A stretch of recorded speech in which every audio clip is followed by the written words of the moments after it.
Langit pagi di desa Waringin masih berselimut embun ketika Sekar bergegas menuju rumah besar di ujung jalan utama. Rumah itu megah, berdiri kokoh dengan arsitektur khas Jawa yang dipadukan sentuhan kolonial. Bagi orang-orang di desa, rumah keluarga Wiratama adalah simbol kekayaan dan kejayaan yang tak tersentuh. Sekar melangkah masuk dengan hati-hati, menghindari tatapan dingin Nyai Sulastri, majikannya. Sejak 2 tahun lalu, ia bekerja sebagai asisten rumah tangga di keluarga itu. Tugas utamanya adalah merawat Damar, putra tunggal keluarga Wiratama yang lumpuh sejak kecil. Di dalam kamar luas, beraroma kayu cendana, Damar duduk di kursi roda, menatap kosong keluar jendela. Wajahnya pucat, matanya sayu, seolah tak ada kehidupan yang tersisa dalam dirinya. Sekar sudah terbiasa dengan keheningan itu. Setiap hari, ia membantu Damar berpakaian, menyuapinya makanan, dan membawanya ke taman belakang untuk menghirup udara segar. Damar hampir tak pernah bicara. Hanya sesekali, ia menoleh saat Sekar membacakan cerita wayang dari buku-buku tua di perpustakaan keluarga. Namun, kehangatan itu hanya sekejap. Begitu cerita berakhir, Damar kembali larut dalam dunianya sendiri. Kehidupan Sekar berjalan dalam rutinitas yang sama. Ia terbiasa diperlakukan sekadarnya oleh para penghuni rumah besar itu. Namun, ada sesuatu dalam sorot mata Nyai Sulastri yang selalu membuat Sekar resah. Seolah wanita itu menyimpan sesuatu, sebuah rahasia yang tak ingin ia ungkapkan. Pagi itu, saat Sekar membersihkan meja kerja Tuan Wiratama, ia menemukan sesuatu yang aneh. Sebuah dokumen yang menyebut namanya. Hatinya berdebar. Mengapa namanya ada di antara tumpukan kertas milik majikannya? Ia mencoba mengabaikannya, tetapi firasat buruk mulai merayapi benaknya. Ia tidak tahu bahwa kehidupannya yang tenang akan segera berubah, dan bahwa rumah besar itu menyimpan kebenaran yang jauh lebih mengerikan dari yang pernah ia bayangkan. Hari-hari berlalu dalam keheningan. Sekar sudah terbiasa dengan sikap Damar yang dingin, tetapi ada sesuatu yang mulai mengganggunya. Bukan hanya sikap majikannya yang semakin aneh, tetapi juga bisikan-bisikan dari para pelayan lama yang bekerja di rumah besar ini. Kasihan tuan muda, desis seorang pelayan tua saat mereka sedang mencuci kain di belakang rumah. Kalau saja dulu semuanya tidak terjadi, mungkin nasibnya tidak akan seperti sekarang. Sekar menoleh. Apa maksudnya, Mbok? Pelayan itu buru-buru menggeleng. Sudahlah, Nduk. Jangan bertanya macam-macam. Semakin sedikit kau tahu, semakin baik. Jawaban itu justru membuat Sekar semakin curiga. Ia memang pernah mendengar bahwa Damar mengalami kecelakaan sewaktu kecil, tetapi tidak ada yang pernah menceritakan detailnya. Apakah ada sesuatu yang lebih besar dari sekadar kecelakaan biasa? Sementara itu, Damar tetap seperti patung hidup. Ia hanya berbicara ketika benar-benar diperlukan. Sekar mencoba mengajaknya bicara, menceritakan berbagai hal tentang desa, tentang bunga-bunga di taman, tentang anak-anak kecil yang bermain layangan di tanah lapang. Namun, respons Damar selalu sama, tatapan kosong, kadang senyum tipis yang lebih terasa seperti kesedihan daripada kebahagiaan. Yang lebih aneh, keluarganya memperlakukannya seolah ia bukan bagian dari mereka. Nyai Sulastri sering menghela napas panjang setiap kali melihat Damar. Tuan Wiratama jarang sekali menemuinya, seakan anak laki-laki itu adalah luka lama yang ingin ia lupakan. Malam itu, saat Sekar hendak kembali ke kamarnya, ia mendengar suara lirih dari balik pintu kamar Nyai Sulastri. Dia harus menikah secepatnya. Kita tidak punya pilihan lain. Sekar menahan napas. Siapa yang mereka bicarakan? Apakah Damar? Dan jika benar, mengapa pernikahan itu harus terburu-buru? Firasat buruk kembali mengusik Sekar. Ia tidak tahu bahwa dirinya sendiri yang akan menjadi bagian dari rencana yang tengah disusun oleh keluarga itu. Sekar hampir tak bisa percaya ketika Nyai Sulastri menyampaikan keputusan keluarga. Ia harus menikah dengan Damar. Bukan bulan depan, bukan minggu depan, tetapi dalam 3 hari. Ini untuk kebaikanmu juga, Sekar. Suara Nyai Sulastri terdengar lembut tetapi dingin. Jangan banyak bertanya, lakukan saja. Sekar ingin menolak, ingin melawan. Tetapi apa dayanya? Ia hanya seorang gadis desa, seorang pembantu yang tidak punya kuasa di rumah besar ini. Jika keluarga Wiratama telah memutuskan sesuatu, maka tak ada yang bisa mengubahnya. Alasan yang diberikan samar. Tidak ada pembicaraan tentang cinta, tidak ada restu atau kebahagiaan, hanya sebuah keputusan yang terkesan dipaksakan. Damar sendiri tidak menunjukkan reaksi apapun. Ia hanya diam, menerima semuanya tanpa perlawanan.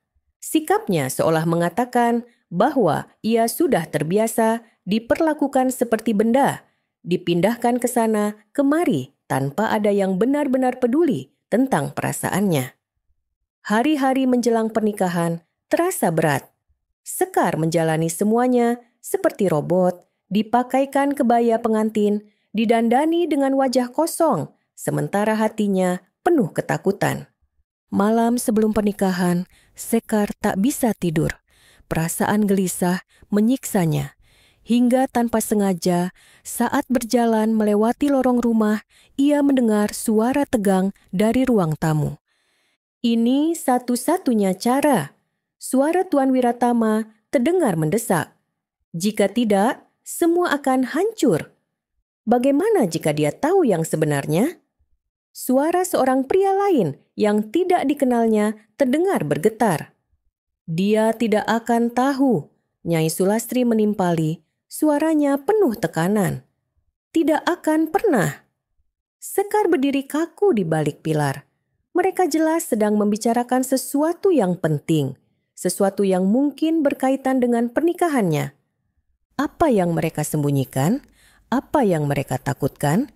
Ia tidak tahu bahwa keesokan harinya, saat akad terucap, ia telah mengikatkan diri pada sebuah pernikahan yang bukan sekadar ikatan suci, tetapi juga pintu gerbang menuju rahasia kelam yang selama ini tertutup rapat. Hari itu, langit tampak mendung, seolah ikut merasakan beratnya hati Sekar. Tidak ada iringan gamelan, tidak ada tamu undangan yang ramai berbincang. Bahkan senyum dari keluarga Wiratama terasa hambar. Pernikahan ini lebih mirip sebuah transaksi daripada perayaan. Sekar duduk bersimpuh di hadapan penghulu, tangannya gemetar saat mendengar ijab kabul diucapkan. Damar, seperti yang sudah diduga, tidak menunjukkan emosi apapun. Ia hanya mengangguk setelah wali menikahkannya dengan Sekar, lalu kembali terdiam seperti patung yang dipajang di kursi rodanya. Selesai acara, Sekar tidak diberi waktu untuk mencerna semuanya. Ia langsung dibawa ke kamar pengantin. Ruangan luas berhiaskan ukiran kayu jati, tetapi terasa lebih seperti penjara daripada tempat peristirahatan. Damar sudah ada di sana, duduk di tepi tempat tidur dengan ekspresi yang sulit diterjemahkan. Ia tidak menoleh ketika Sekar masuk, bahkan tidak mengucapkan satu kata pun. Sekar berdiri di dekat pintu, ragu untuk melangkah lebih jauh. "Mas Damar," suaranya lirih, hampir seperti bisikan. Tidak ada jawaban. Lama mereka terdiam dalam kebisuan yang menyiksa. Sekar mencoba memahami pikirannya sendiri. Ia kini sudah menjadi istri Damar, tetapi mengapa hatinya merasa seperti orang asing yang dipaksa masuk ke dalam kehidupan yang bukan miliknya? Jam dinding berdetak perlahan. Sekar mengumpulkan keberanian untuk bergerak, mendekati Damar yang masih terpaku menatap lantai. Saat itulah ia melihat sesuatu. Di meja kecil di samping tempat tidur ada setumpuk kertas Salah satunya terbuka dan di sana tertulis namanya, Sekar Wening. Matanya menyapu lembaran lain yang sebagian tertutup, tetapi cukup untuk membuat dadanya berdebar kencang. Ada baris kalimat yang mencolok. Pernikahan ini harus terjadi sebelum semuanya terungkap. Jantung Sekar mencelos. Apa arti semua ini? Mengapa namanya ada di dalam dokumen itu? Dan apa yang sebenarnya disembunyikan oleh keluarga Wiratama? Malam pertamanya sebagai istri Damar baru saja dimulai, tetapi yang ia rasakan bukan debar kebahagiaan, melainkan ketakutan yang tak bisa dijelaskan. Angin malam berembus pelan dari celah jendela kamar pengantin. Sekar berdiri di ambang pintu, tangannya gemetar saat memegang gagang pintu yang terasa lebih dingin dari biasanya. Damar duduk di kursi rodanya, membelakangi tempat tidur. Ia tidak mengucapkan sepatah kata pun sejak mereka dipaksa mengucap ijab kabul siang tadi. Sekar menelan ludah, berharap Damar akan tetap mengabaikannya seperti biasa. Ia hanya ingin malam ini berlalu tanpa drama. Tapi ada sesuatu yang berbeda di kamar itu. Di sudut ruangan, di atas meja kecil yang dipenuhi kertas-kertas berantakan, Sekar melihat sesuatu yang membuat jantungnya berdebar lebih kencang. Setumpuk dokumen dengan namanya tertulis di salah satu halaman. Ia melangkah mendekat perlahan. Mata Damar masih tertuju pada lantai, seolah tidak peduli dengan kehadirannya. Sekar menoleh ke arahnya sejenak, memastikan suaminya tidak bereaksi, lalu meraih salah satu lembaran yang separuh terbuka. Pernikahan ini harus terjadi sebelum semuanya terungkap. Sekar mengerutkan kening. Kalimat itu sama seperti yang ia lihat sebelumnya. Jari-jarinya bergerak lebih cepat, membolak-balik lembaran berikutnya.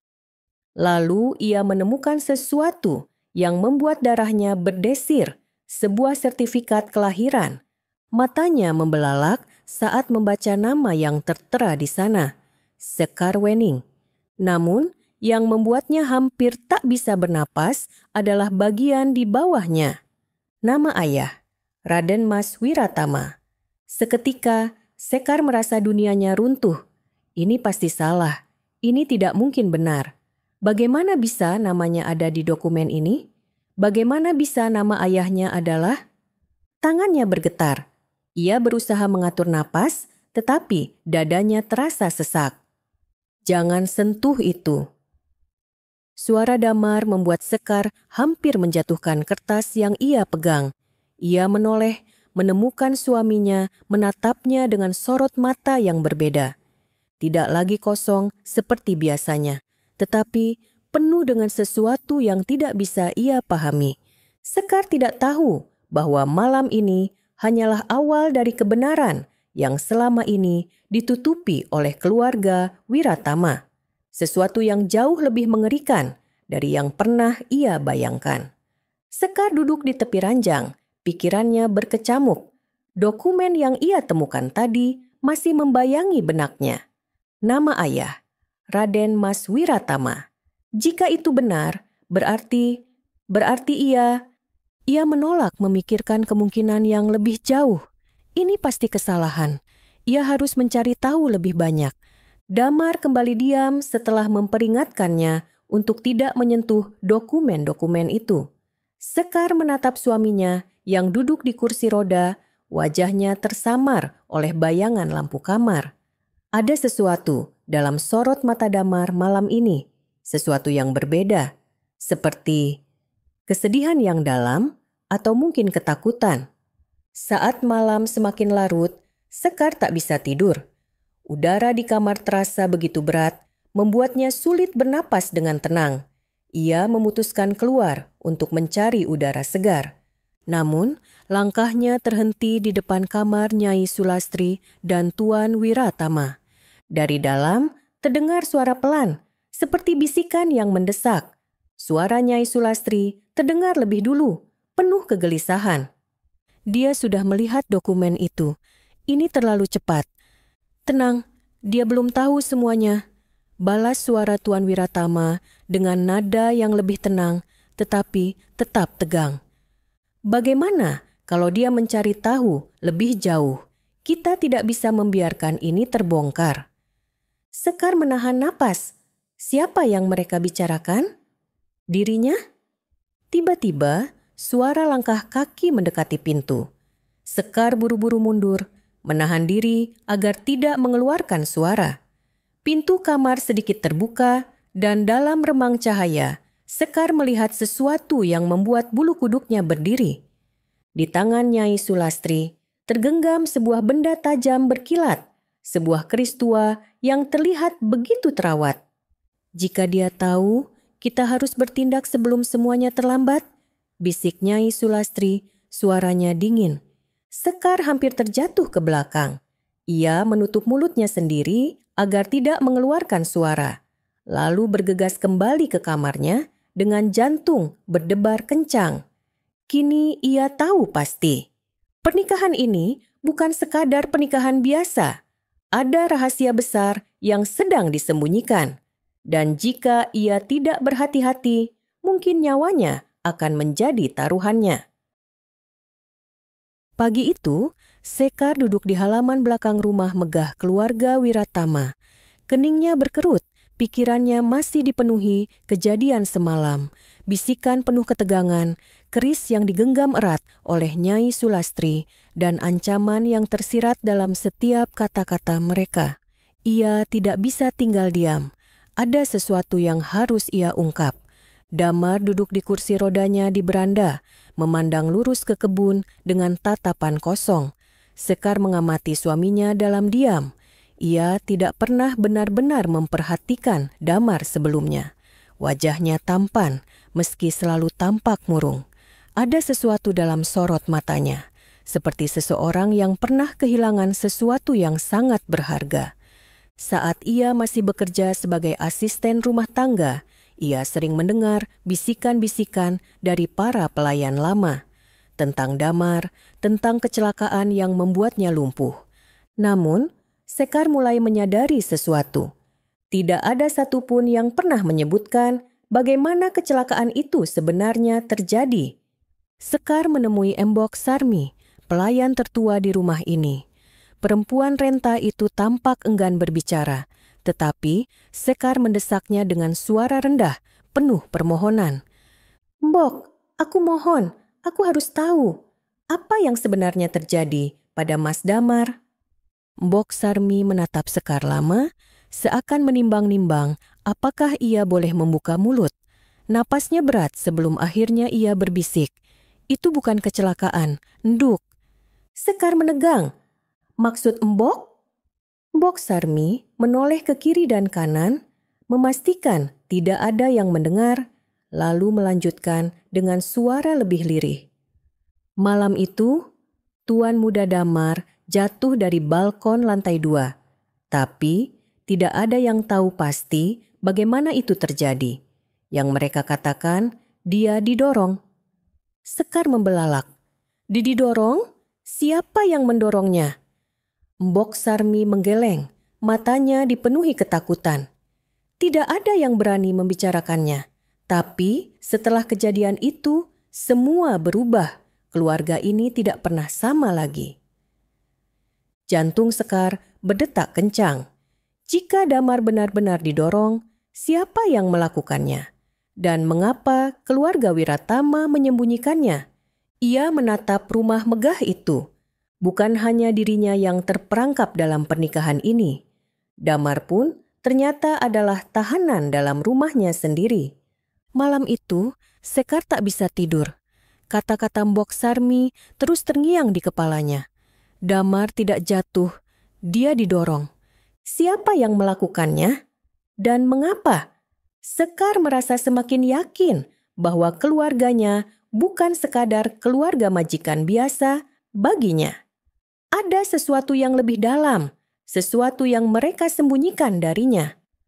Keesokan harinya, Sekar berkeliling di bagian rumah yang jarang ia masuki, sebuah ruang penyimpanan di lantai 2. Tidak ada seorang pun yang berani ke sana. Ruangan itu terasa sepi dan suram. Tangannya menyusuri rak-rak kayu tua yang dipenuhi benda-benda lama. Barang-barang yang tampaknya sudah bertahun-tahun tidak disentuh. Di sudut ruangan, ia melihat sebuah koper tua berdebu. Ia menariknya ke depan dan membuka resletingnya dengan hati-hati. Matanya membelalak saat melihat isinya. Setumpuk foto tua tersimpan di dalamnya. Jemari Sekar gemetar saat ia mengambil satu persatu. Di dalam foto-foto itu ada Damar kecil, tertawa bahagia, duduk di pangkuan Nyai Sulastri. Ada juga Tuan Wiratama yang tampak lebih muda, berdiri di sampingnya. Namun, yang membuat napas Sekar tercekat adalah sosok lain dalam foto itu. Seorang anak perempuan kecil dengan rambut kuncir dua dan senyum yang begitu familiar. Dirinya, Sekar menatap foto itu dengan mata melebar. Itu jelas dirinya saat masih kecil, berdiri di samping Damar, memegang tangannya erat. Tapi, bagaimana mungkin? Mengapa ia ada dalam foto keluarga ini? Mengapa ia tidak pernah mengingat pernah ada di rumah ini sebelumnya? Tangan Sekar semakin erat menggenggam lembaran foto itu. Jantungnya berdetak semakin kencang.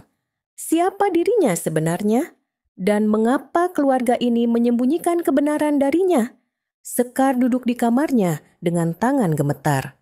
Foto-foto lama yang ia temukan masih tergeletak di atas ranjang. Matanya terus menatap sosok kecilnya di samping Damar dalam gambar itu. Kepalanya penuh pertanyaan yang tidak bisa ia jawab sendiri. Siapa dirinya sebenarnya? Mengapa ia ada di foto keluarga ini? Satu-satunya orang yang bisa menjawab adalah Damar. Malam itu, Sekar memberanikan diri mendekati Damar. Pria itu masih duduk diam di kursi rodanya. Tatapannya kosong seperti biasa. Namun kali ini, Sekar tidak bisa membiarkan keheningan terus menyelimuti mereka. "Mas Damar," suaranya bergetar. "Aku menemukan foto-foto lama." Damar tidak bereaksi. Sekar menggigit bibirnya. "Aku ada di sana, bersama keluargamu." Untuk pertama kalinya, sejak pernikahan mereka, Sekar melihat sesuatu yang berbeda di mata Damar, sorot keterkejutan yang berusaha ia sembunyikan. "Aku ingin tahu, siapa aku sebenarnya?" Lanjut Sekar, suaranya hampir berbisik. Damar menghela napas panjang. Sekar bisa melihat otot-otot di rahangnya menegang, seakan pria itu sedang berjuang dengan pikirannya sendiri. "Jadi, kau akhirnya tahu?" Suara Damar terdengar serak, penuh kepedihan. Sekar merasakan bulu kuduknya berdiri. "Apa maksudmu?" Damar menatapnya lama sebelum akhirnya berkata dengan suara pelan, tapi menusuk tajam. "Kau bukan orang asing bagi keluarga ini, Sekar." Sekar menahan napas. "Kau pernah menjadi bagian dari keluarga ini. Tapi sesuatu terjadi, sesuatu yang membuat mereka menghapus jejakmu. Mereka ingin kau melupakan semuanya." Sekar menggeleng, kepalanya terasa pening. "Itu tidak masuk akal, aku tidak pernah." Damar memotongnya dengan tatapan penuh kepedihan. "Kau adalah adikku." Dunia Sekar seakan berhenti berputar. Darahnya membeku di nadinya. "Apa?"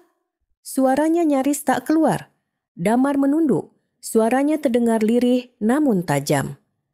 "Kita saudara Sekar, dan mereka tidak ingin kau tahu." Sekar terduduk di lantai kamar, tubuhnya bergetar hebat.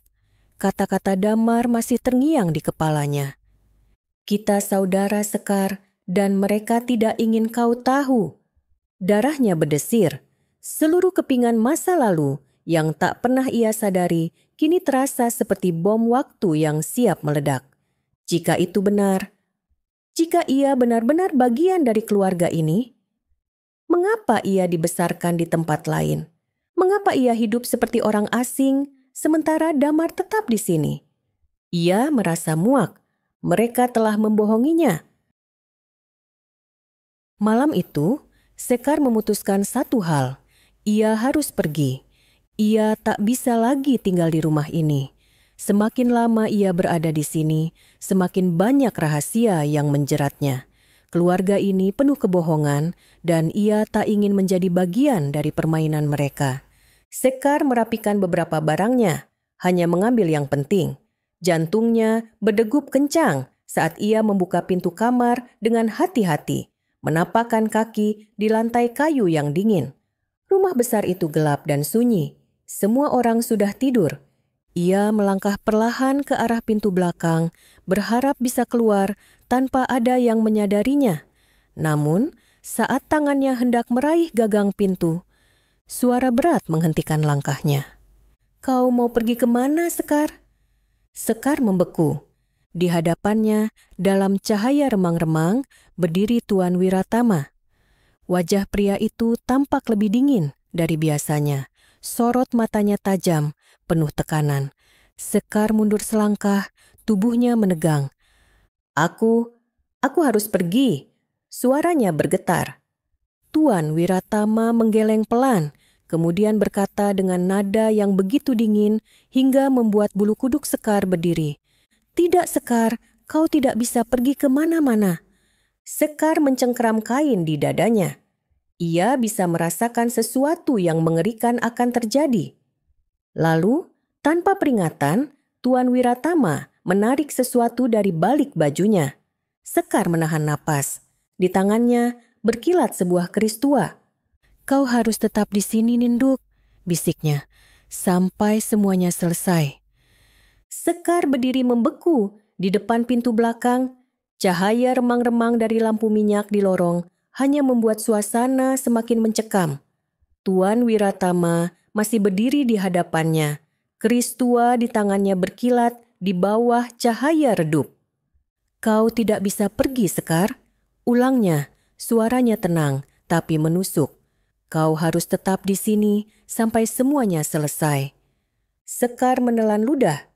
"Sampai apa selesai?" tanyanya dengan suara bergetar. Tuan Wiratama menatapnya lama, lalu menghela napas. Ia menurunkan kerisnya perlahan, seakan menyadari bahwa ancaman fisik tidak lagi diperlukan. "Aku tidak ingin melukaimu, Nduk," katanya dengan nada yang lebih lembut. "Tapi ada hal yang harus kau ketahui. Rahasia yang telah kami simpan selama bertahun-tahun." Sekar menggigit bibirnya.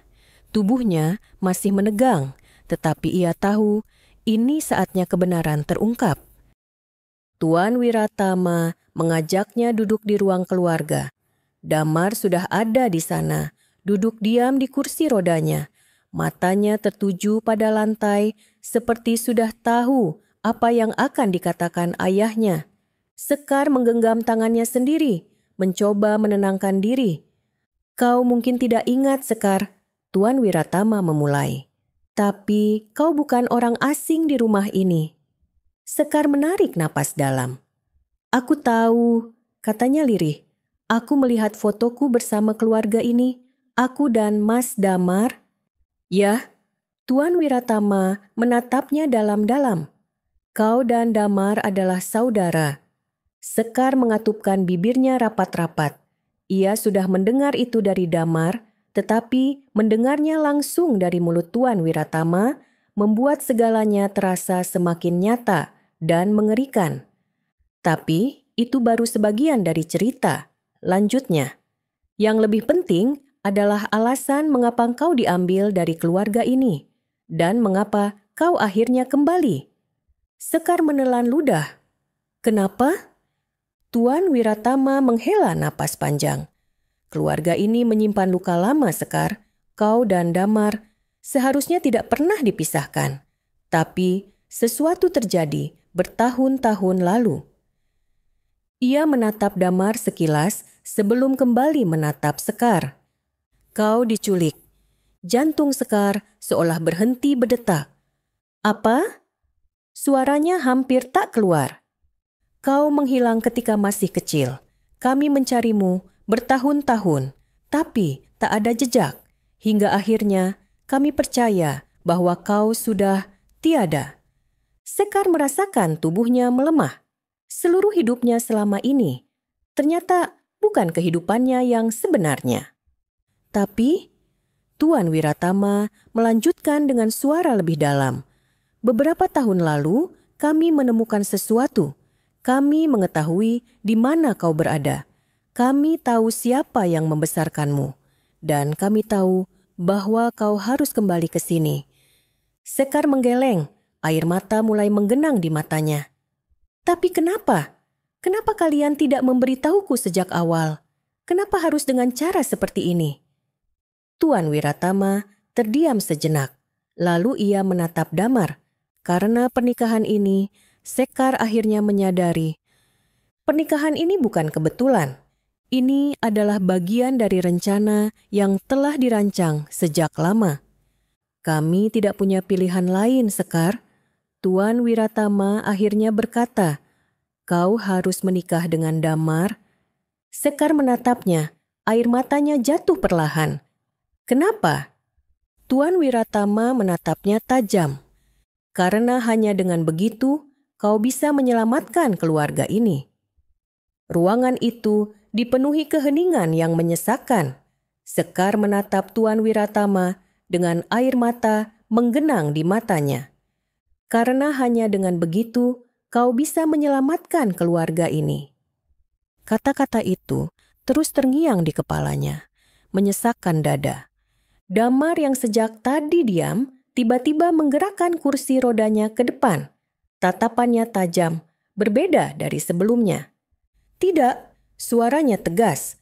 Sekar tidak akan dikorbankan untuk ini. Tuan Wiratama menoleh ke arah Damar. Alisnya mengernyit. Damar, ini bukan tentang pengorbanan. Ini tentang keluarga kita. Damar menggeleng. Tangannya terkepal di sandaran kursi rodanya. Keluarga kita sudah hancur sejak lama, Ayah. Kau yang menghancurkannya. Sekar menatap Damar. Dadanya berdebar kencang.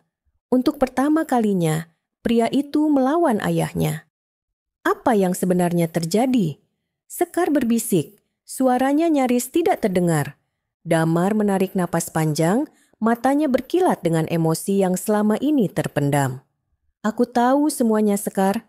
Aku tahu kenapa kau diambil dari keluarga ini. Dan aku tahu kenapa ayah ingin kita menikah.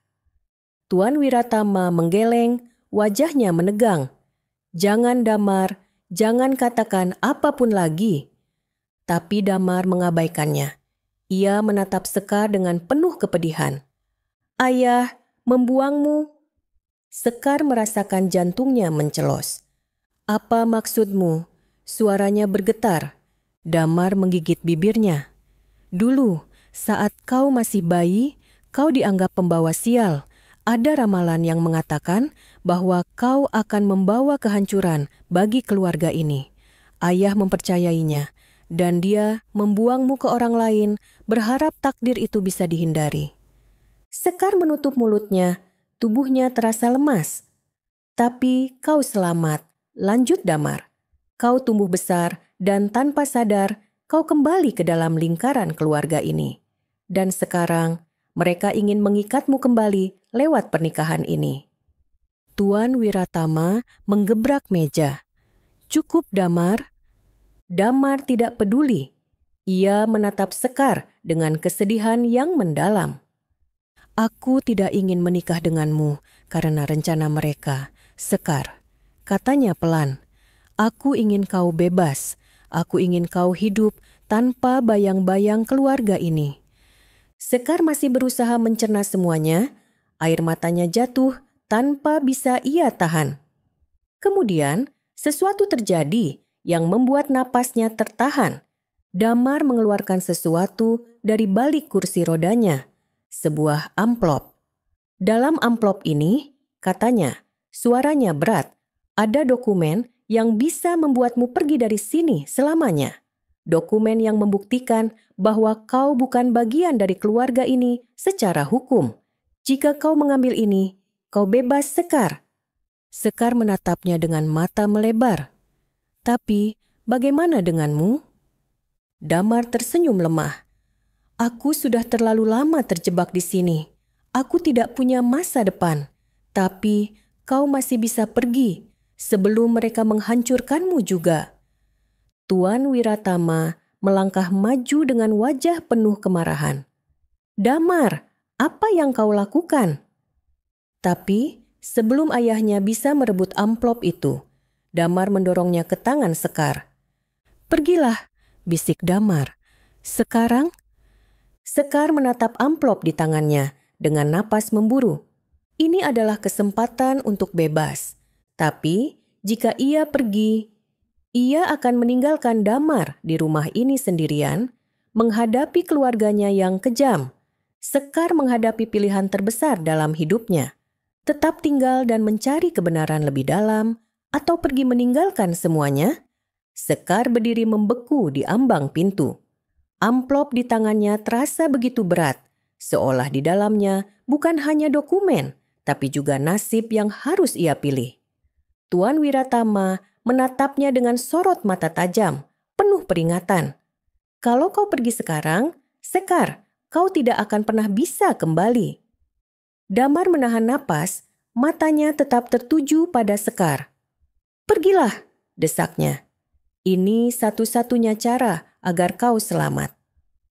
Tapi sesuatu dalam diri Sekar menjerit. Ia tidak bisa, tidak dengan cara seperti ini. Ia menatap Damar dengan mata berkaca-kaca. "Dan kau, apa yang akan terjadi padamu kalau aku pergi?" Damar tersenyum tipis, tapi di balik senyumnya ada kesedihan yang mendalam. "Aku sudah lama terjebak di sini, Sekar. Aku tidak bisa lari, tapi kau bisa." "Tidak." Sekar menggenggam amplop itu erat, lalu ia merobeknya. Semua orang terkejut. Damar membelalakkan mata, sementara Tuan Wiratama melangkah maju dengan ekspresi marah. "Apa yang kau lakukan?" Damar berbisik penuh keterkejutan. Sekar menatapnya dalam-dalam. "Aku tidak bisa pergi, tidak tanpa tahu seluruh kebenarannya." Tuan Wiratama tersenyum tipis, seolah puas dengan keputusan Sekar. "Kau membuat pilihan yang tepat, Enduk." Tapi sebelum pria itu bisa mengatakan lebih banyak, suara teriakan tiba-tiba terdengar dari lantai atas. Suara perempuan. Mereka semua tersentak. Sekar langsung mengenali suara itu. Nyonya Ratna, istri Tuan Wiratama. Tuan Wiratama segera berlari ke arah tangga, diikuti oleh Sekar dan Damar. Saat mereka tiba di lantai atas, mereka menemukan Nyonya Ratna berdiri gemetar di depan sebuah pintu yang terbuka sedikit. "Wira, kita harus menghentikannya." Suaranya bergetar. Tuan Wiratama segera membuka pintu lebar-lebar. Di dalam ruangan itu ada seseorang. Seorang lelaki tua duduk di kursi dengan tubuh gemetar. Matanya kosong menatap mereka. Itu Mbah Joyo, orang tertua di keluarga ini. Ia bergumam sendiri, suaranya lemah namun penuh kepanikan. Ramalan itu benar. Darah keluarga ini akan terhapus.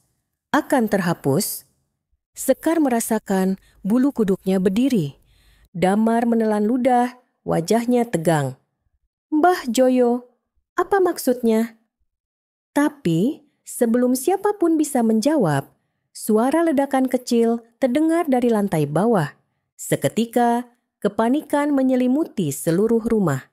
Para pelayan berteriak, suara langkah kaki bergemuruh di koridor. Sekar berlari ke jendela dan melihat sesuatu yang membuatnya membeku.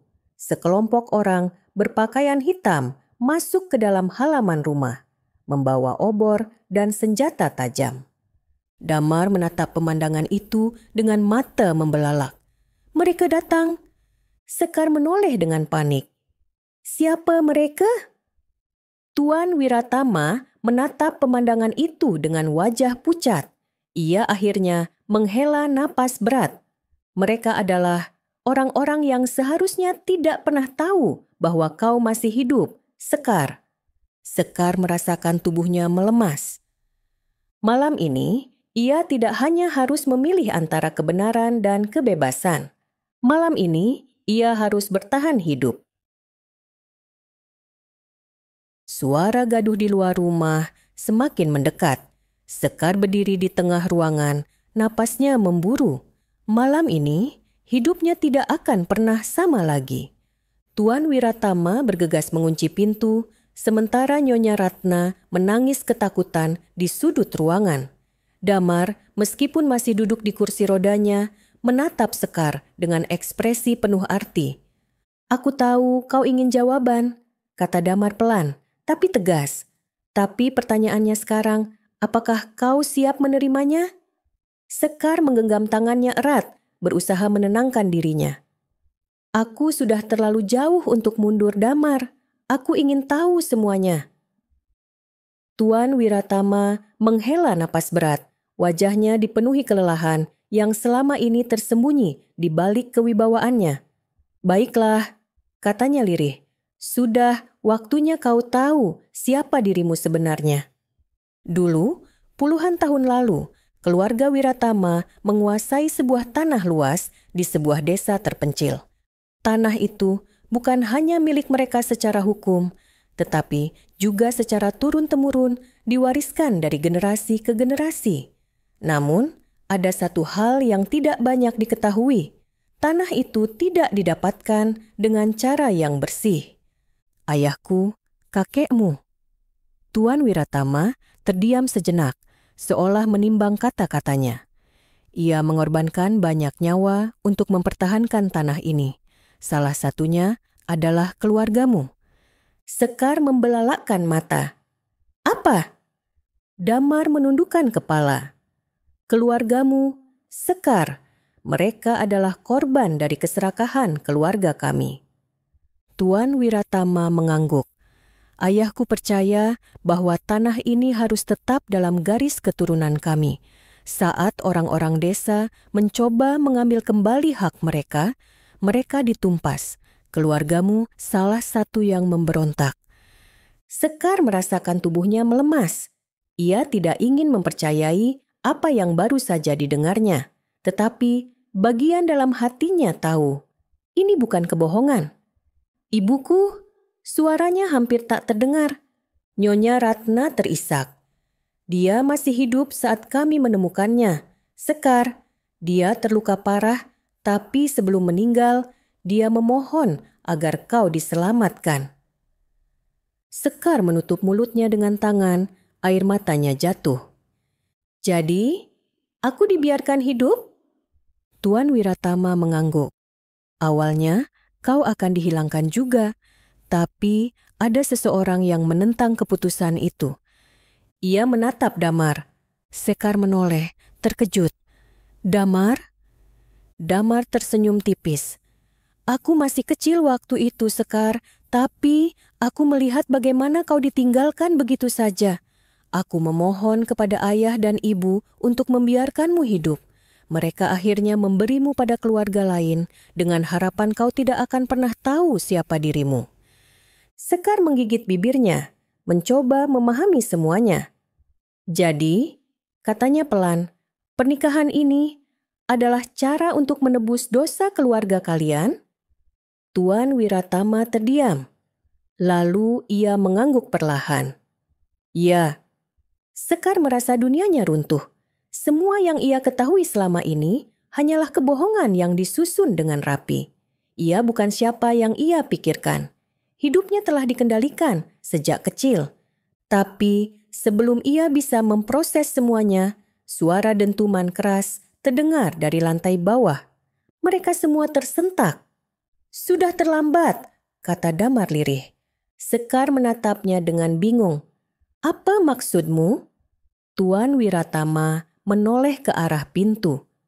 "Orang-orang itu, mereka datang untuk menghabisi sisa keluarga kita." Nyonya Ratna menjerit. Sekar merasakan jantungnya berdegup kencang. "Jadi, aku bukan satu-satunya yang mereka incar?" Damar mengangguk. "Mereka ingin menghapus seluruh keturunan Wiratama. Aku, ayah, ibu, semuanya." Tuan Wiratama bergegas menarik Sekar. "Kau harus pergi, sekarang." "Tapi..." Damar menatapnya dalam-dalam. "Sekar, aku menyelamatkanmu sekali. Jangan biarkan pengorbananku sia-sia." Air mata mengalir di pipi Sekar. Ia sadar, inilah akhirnya. Tidak ada jalan kembali.